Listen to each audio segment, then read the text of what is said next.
In our opinion, our Navajo customers have been some of the most pandemic ready in the country. Welcome to episode 435 of the Community Broadband Bits podcast. This is Rye Marcatilio McCracken here at the Institute for Local Self-Reliance. This week on the podcast, Christopher talks with Catherine Nicolau, External Affairs and Marketing Manager for Sacred Wind, a rural local exchange carrier in northwest New Mexico that has been focused on serving the Navajo Nation communities there.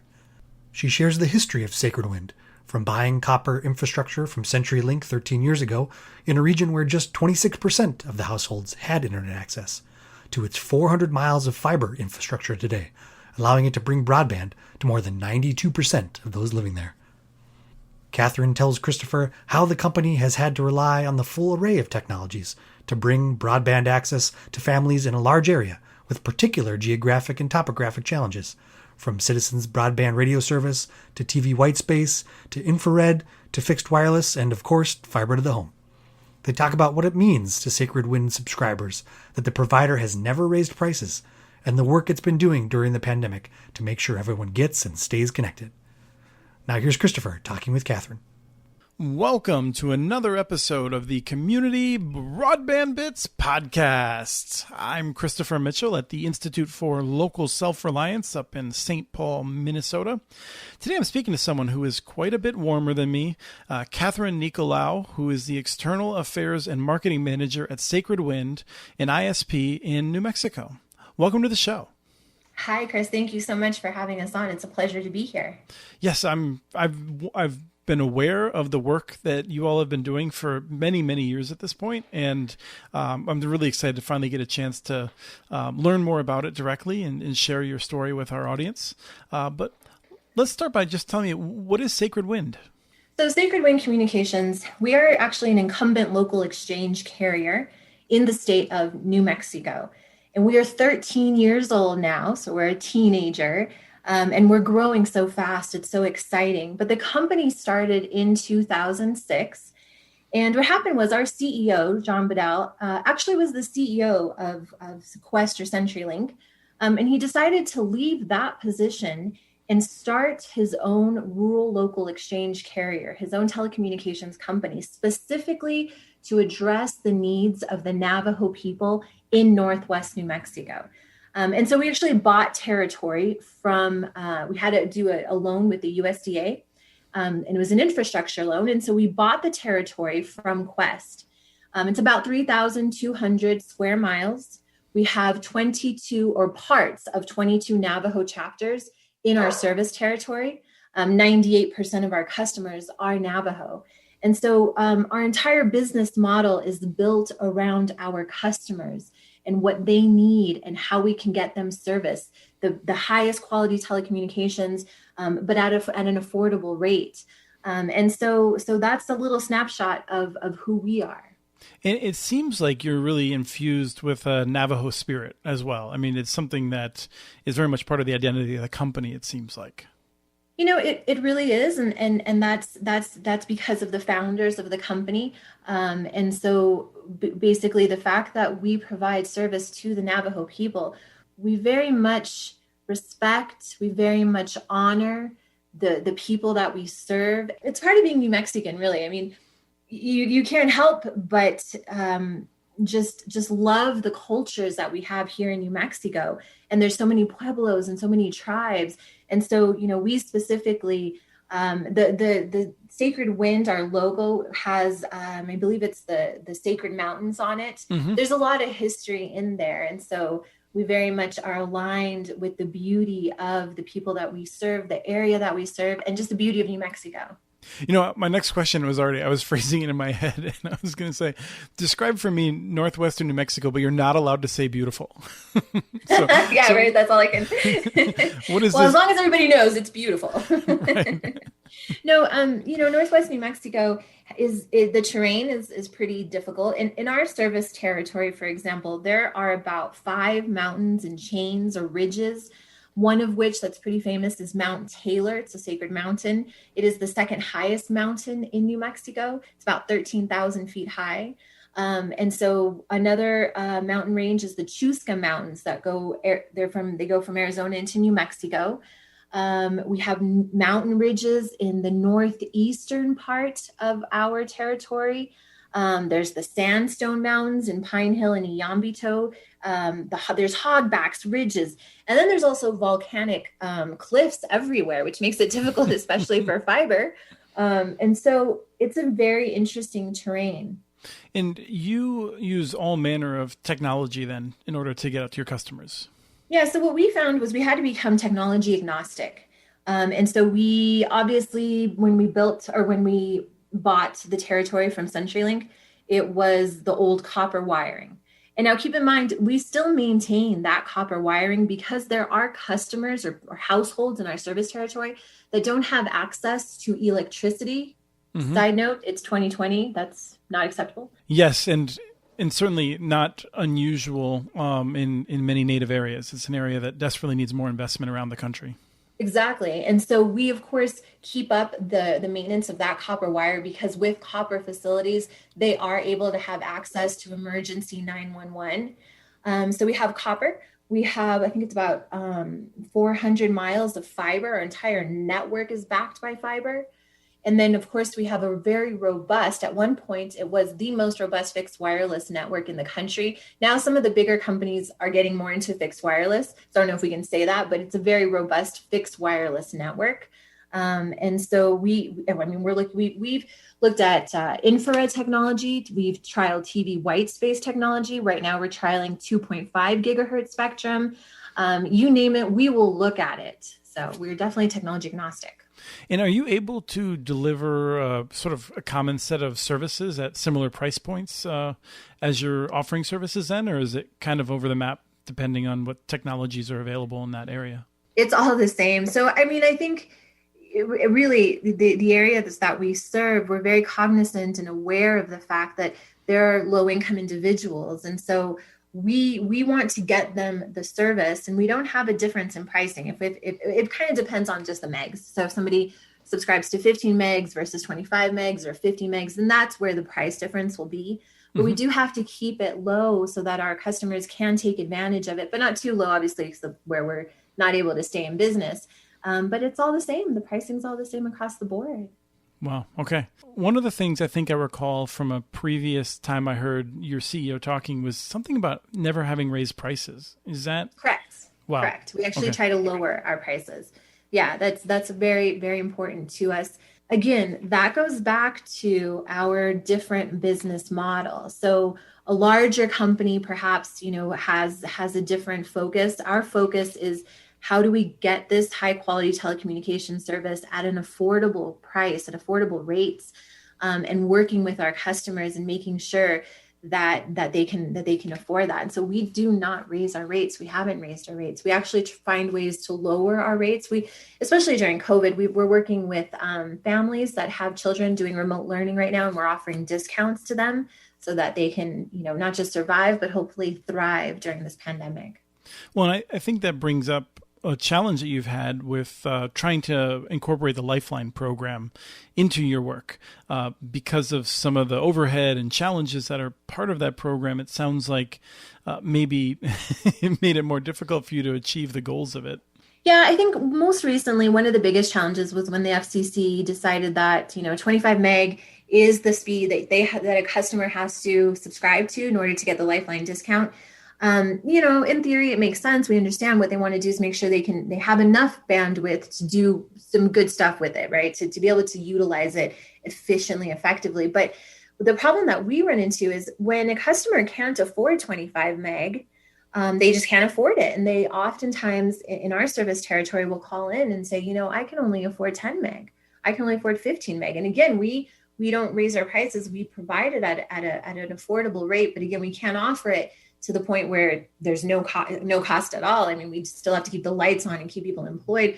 So there's that connection there that was lost, and it's a bit discriminatory for people who are very low income. And so what have you ended up doing then here? Are you just basically, it's sort of like the situation where you're already trying to provide a low rate, and now that COVID's come along, what have you done in order to be able to manage even lower rates and offering discounts and things like that? In the beginning, in March, we took the FCC's Keep Americans Connected pledge. And that was a pledge that a lot of providers signed on to, I'm sure you're aware, but it said that companies would not disconnect for lack of payment. So we definitely signed on to that. So we don't disconnect customers if they're unable to pay because of financial difficulty. So, if we think about that, the effect that has on companies, we again still have to be able to provide the service and turn on the lights and pay people, but we're not getting as much back. Mm-hmm. On the flip side, we have added more customers inside and outside our territory since March. We have 500 new broadband subscribers, but we are offering discounts for people who have children that are doing remote learning. We've done upgrades for free. Back in March, anybody who wasn't at 25 meg, we're one of a handful of telephone companies in the country that we're entirely IP based, which is really cool because when the pandemic hit, we were just able to, at the flip of a switch, turn people up to 25 meg for no extra cost whatsoever. Mm-hmm. In our opinion, our Navajo customers have been some of the most pandemic ready in the country. The ones that we serve thanks to our network, but we work with what we have and what we can, and we just do our best for our customers. Have you had to do upgrades in order to meet new demand? I mean, this is one of the things I've heard from a lot of WISPs, even bigger companies. Everyone seems like they've had to accelerate investments in higher capacity and things like that. Oh yeah, on a monthly basis. It has a lot to do with the fact that we have wonderful leadership too, but our executive level here at Sacred Wind, I would say we're 13 years old, maybe about 7 years ago, they knew looking into the future that without knowing about the pandemic, that customers were going to be wanting more and more bandwidth for different things. I mean, if we look at like the Internet of Things, for example, that may not necessarily be a thing right now on the Navajo Nation, but in general, customers are going to want more bandwidth to do more with it. So about 7 years or so ago, we started to build a network that would be scalable. And so, but it's a constant thing on a yearly basis. We're spending quite a lot of money to make sure that we can keep up with that demand. One of the things that you provide, which is sort of fascinating. I mean, you look at your website, you look at the services that you offer, and it's pretty standard in terms of, we offer internet service and these speeds. And by the way, if you need a solar generator along with internet source, we do that too. So how did you get into the solar array down there? Well, that was a project that I personally worked on, and it's really near and dear to my heart. In the beginning, when the company was established, our CEO identified, or he knew just from mapping, that there were probably about 1,200 homes in our 3,200 square mile territory that didn't have access to electricity. So since 2006, it has been a mission of Sacred Winds to make sure we get them telecommunications, even though they don't have electricity. And so they've always been a part of our planning. And then we came up with the solar program probably about 4 or 5 years ago. We decided that we would offer a solar panel that would go outside of the home, and we'll collect more light that way. Yeah, exactly. Not inside, I guess. So, but it sits, instead of sitting on the home or like on a roof or something, it's just on the side of the home. Ground mounted, yeah. In the ground. Sure. Thank you. It's a very important distinction. Many people don't understand how much that changes the operations. It's so much easier to deal with them. Yeah, and we had to look at it in terms of making sure that it is stable too, because there's high winds in New Mexico. Mm-hmm. So it's very stable, and it goes in the ground next to the home, whether it's a hogan or just a regular house or whatever it is. We don't charge the customer for that solar unit. So whatever that cost is, which is about $1,500 per solar unit, we don't charge the customer that $1,500. So we go out there and we install the solar unit, we hook them up with telephone and high-speed internet, whatever they've ordered, and they just pay for their service on a monthly basis, whether they order 25 megs and a telephone line, or they don't want telephone, they have their cell phone, they just want a high-speed internet. And they just pay like every other Sacred Wind customer. But this solar unit has the ability to power up a laptop and a small lamp so that there's some lighting. And there's a story that's really a beautiful story about a family on the Navajo Nation, and the children had to move to Crown Point to live with their grandparents because their grandparents had electricity. The kids couldn't get online, the kids couldn't do homework. So they moved in with their grandparents, and then the parents decided they ordered our solar unit, and they got high-speed internet, and the kids came back to live with the parents, and the parents told us, you guys helped us reunite our family again.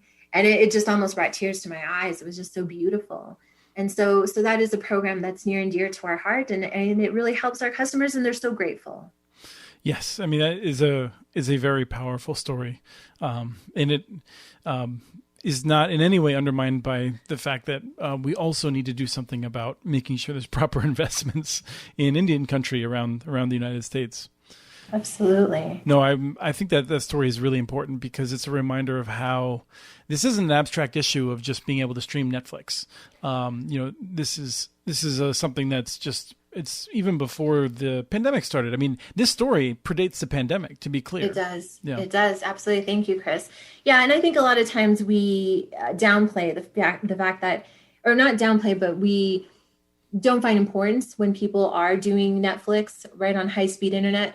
But I think since going through this pandemic, mental health issues are huge right now. And if somebody is watching something positive that lifts their spirits on Netflix by using their high-speed internet for that, if that brings them joy for that 1 hour or 60 minutes, that's also extremely important to people. But of course, our focus is economic development, is allowing children. We always talk about, or I talk about how where I sit right now in Albuquerque, New Mexico, my children have access to the internet. And I'm so grateful for that. 45 minutes from where I am, there are children in Tohajili on the Navajo Nation that may not have access to the internet. And that is unacceptable in 2020. So much needs to be done at the federal level, at state levels. We just need to figure out how to work together as an industry and as a country and fix these problems. So we have 9 free educational Wi-Fi hotspots on the Navajo Nation, and we're going to be putting up more. And so that's nice because people can then drive to the Wi-Fi hotspot and do their homework, as we've seen on the news, right? Kids at Burger King and Taco Bell, but it is a Band-Aid. It is a Band-Aid. So we're happy to do it, but more needs to be done. So we're never in this position again, because who knows what else is going to happen, right? What other kind of global issue will affect us? And we need to get these things dealt with and fixed and get the service there. Absolutely. And I absolutely agree with your defense of Netflix. I've done it many times myself. In terms of having Netflix is something that will knock thousands of dollars off a property if it's not there, or if it is there. It's something that is very important as a signifier to the ability to entertain yourselves, particularly when we're locked down. But you said something that there's 2 things I wanted to note. One was that for people who aren't aware, the Navajo Nation is very large and extends well beyond New Mexico. And so You're talking about the Navajo Nation in Northwest New Mexico. And so people need to make sure they're aware that there's a lot of families outside of that are not incorporated, because you mentioned that you have such good coverage of the Navajo Nation within New Mexico. No, thank you. Yeah, ours is just in the northwest part of New Mexico. Yeah. Right.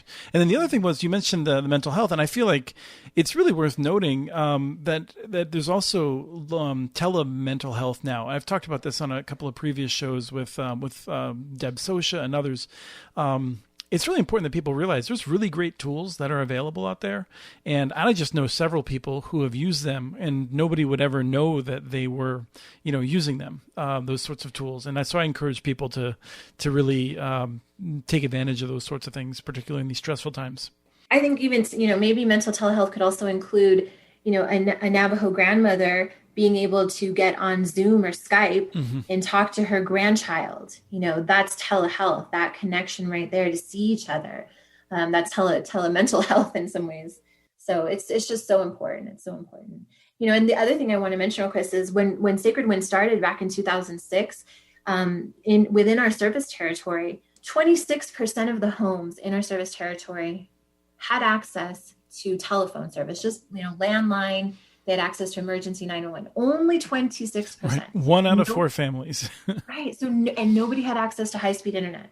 Now in 2020, Sacred Winds, our customers, 90% of them have access to some of the highest speeds of broadband on tribal lands found anywhere. We were the first to introduce 100 megs of high-speed internet on tribal lands. And we do this in NHAs, which are Navajo Housing Authority developments, where it's a cluster of homes. But we're also doing this in the sparsely populated areas too. And we just actually have a project that is going to hook up 8 homes that have never had telecommunications ever. Mm-hmm. And now they'll have up to a gig of high-speed internet.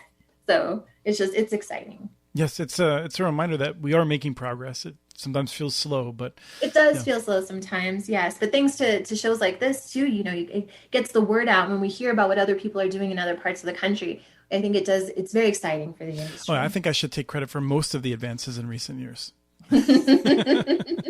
So I was curious. We've been doing work to look at different networks that are run by Native nations, tribal networks. And in Sacred Wind, it obviously identifies strongly with the Navajo Nation, but it's owned by individuals, not the Navajo Nation in general. And I'm curious if you identify as a tribal ISP or kind of how you think about that. I mean, technically, we're not a tribal ISP at all. We're a privately owned New Mexico-based company that provides service on tribal lands. However, something that's really exciting is that we have what's called an employee stock ownership program. So it's an ESOP. Right now, it's about 65% of our employees are Navajo. So the majority of our employees are Navajo. And in about 7 to 10 years, the goal that we're working towards is to have the employees own the company, have the majority shares of the company. So in 7 to 10 years from now, if when we still will have a majority of Navajo employees, in a sense, it'll be Navajo owned by all employees, but a majority of Navajo employees. And that's something very exciting because our Navajo employees, that we have we have Navajo employees in our customer service department, our engineering department, running our network operations center. And they take so much pride, especially our customer service representatives who are able to speak Navajo to our customers. And they know our customers, where they live, they know their families. It's very beautiful. So that's how we identify. That's wonderful. I mean, I put a lot of stock in that, the ability to answer the phone call, with the appropriate, even just the appropriate accent, is an improvement over what many people have to deal with.